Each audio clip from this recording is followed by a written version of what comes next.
Hey, today we're going to make meatloaf with mashed potatoes in the Instant Pot. I've already put in some baby potatoes with chicken broth. There's a recipe for very fancy mashed potatoes in this cookbook. I'm not following that. I'm gonna do basic mashed potatoes. You can do whatever you want.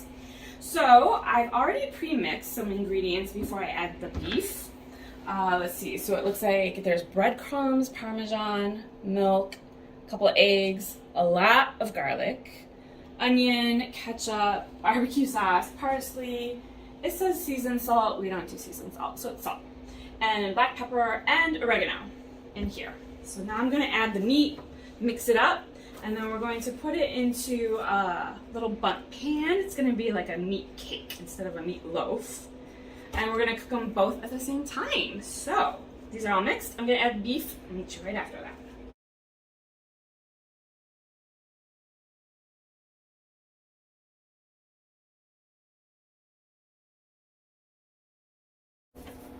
Well, the benefit of mixing all those ingredients up is so you don't get like clumps of chunks of one ingredient in the meat. But I don't know, it's gonna take a long time. It's like 2 pounds of meat. I don't know.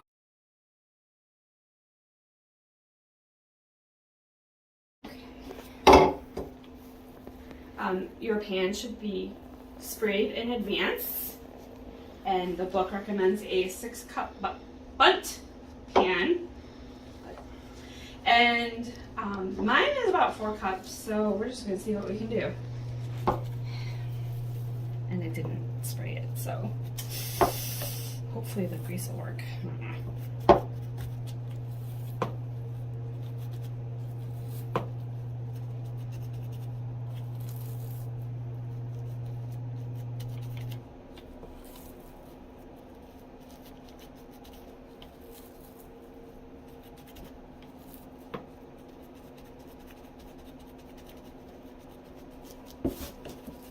I don't think I want to put too much milk here, just because of all that grease.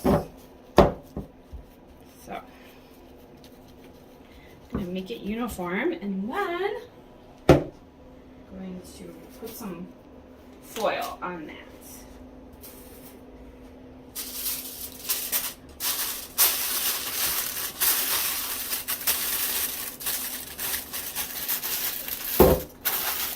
And then it wants a hole in the middle for some steam, I guess.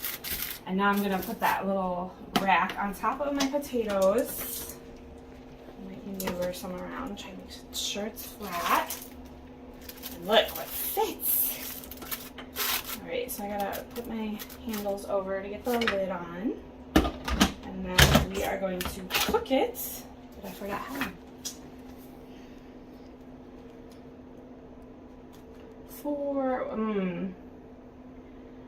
So I'm gonna try 25 minutes.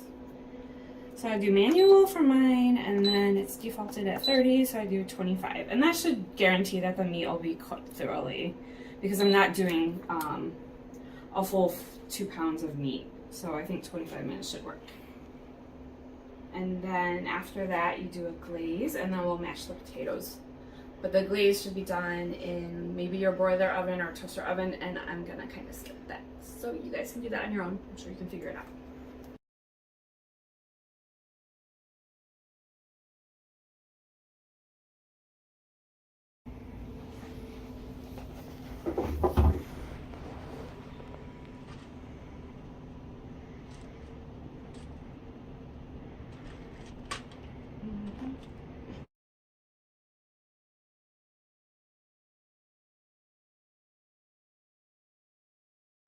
Oh, look at that. There's our meatloaf. I'm gonna drain some of the fat out, even though I used 85% lean meat. And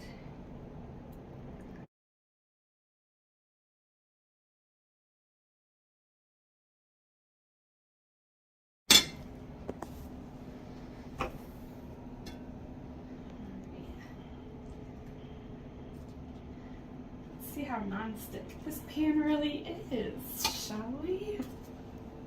Oh boy.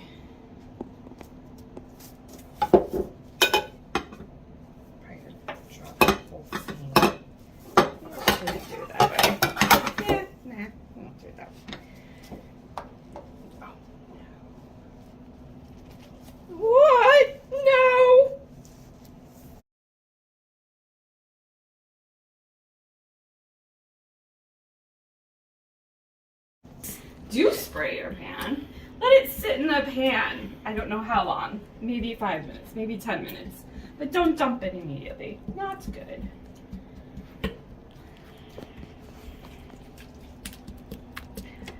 Use a potato masher, not a spatula.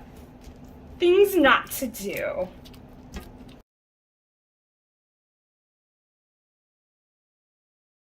And I'm going to add some salt and add some milk. So these are more smashed potatoes than mashed potatoes. And I know some people don't like lumpy and some people don't like skin. But if you get the baby potatoes, you don't have to do anything if you're okay with the skin on the potatoes. Red potatoes have very thin skin, so you can barely tell that you're chewing potato skin if it's a texture thing for you. Okay, and then I'm gonna add the salt with the lid off. And some milk.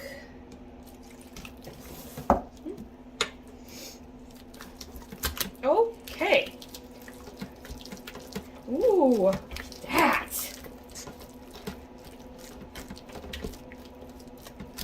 Okay, and now this is just gonna be such a beautiful meat cake and mashed potatoes. Now I'm gonna be able to tell the difference between the two. I want to mash more. I don't know. Let me see.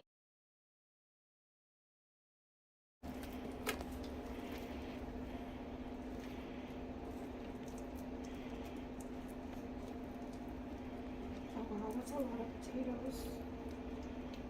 Beautiful. I think I nailed it. Let's look at the beautiful mountain of potatoes and meat cake.